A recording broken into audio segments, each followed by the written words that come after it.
আসসালামু আলাইকুম, সবাই কেমন আছেন? আজকে আপনাদের আমি রমজান স্পেশাল 2 রকমের শরবত বানিয়ে দেখাবো। আর এই শরবত বানানো খুবই সহজ, খুবই শর্টকাটে শরবতটা বানানো যায়। প্রথমে বানিয়ে দেখাবো পুদিনা পাতার শরবত। এর জন্য আমি এখানে একটা ব্লেন্ডার জার নিয়েছি। এখন এখানে আমি 1/3 কাপ পুদিনা পাতা খুব ভালো করে দিয়ে দেব। দিয়ে দিব 2 টেবিল চামচ চিনি। মিষ্টিটা আপনারা যার যেমন পছন্দ বাড়িয়ে কমিয়ে দিয়ে নেবেন। এখন দিয়ে দিব 1.5 চামচ লেবুর রস।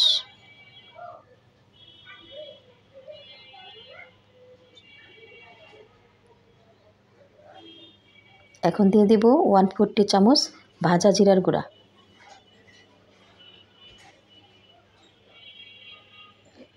আর দিয়ে দেব 1/2 চামচ বিট লবণ। এখন আমি পরিমাণ মতো পানি দিয়ে শরবতটা ব্লেন্ড করে নেব।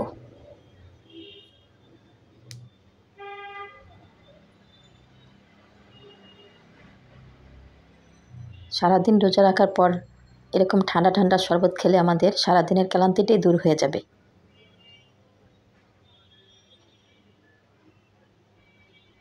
ভীষণ ভালো লাগবে ঠান্ডা ঠান্ডা শরবত খেতে।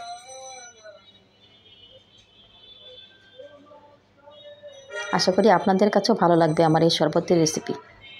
ব্লেন্ড করে নিয়েছি, এখন আপনাদের আমি পরিবেশন করে দেখাচ্ছি। আমি শরবতটা ছেঁকে নিয়েছি, এখন দিয়ে দেব 2টা বরফ কুচি আর একটু পুদিনা পাতা দিয়ে সাজিয়ে দিয়েছি। এই তো তৈরি হয়ে গেল আমার পুদিনা পাতার শরবত। এখন আমি আপনাদের স্ট্রবেরি শরবতটা বানিয়ে দেখাবো। এখানে আমি স্ট্রবেরি ফল নিয়েছি কিছু, দেখতে পাচ্ছেন। এখন খুব ভালো করে ধুয়ে কেটে নিয়েছি। এখন আমি ব্লেন্ডার জারে দিয়ে দেব।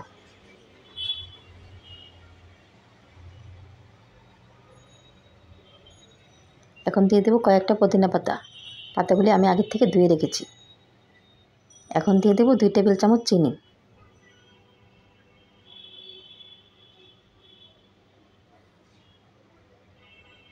এখন দিয়ে দেব 1.5 চামচ লেবুর রস।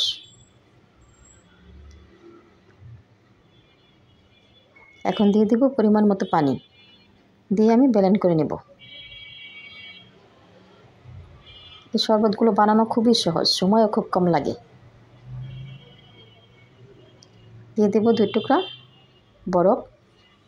আর আমি একটু স্ট্রবেরি দিয়ে ডিজাইন করে দিচ্ছি যেন দেখতে ভালো লাগে। এই তো তৈরি হয়ে গেল আমার স্ট্রবেরির শরবত।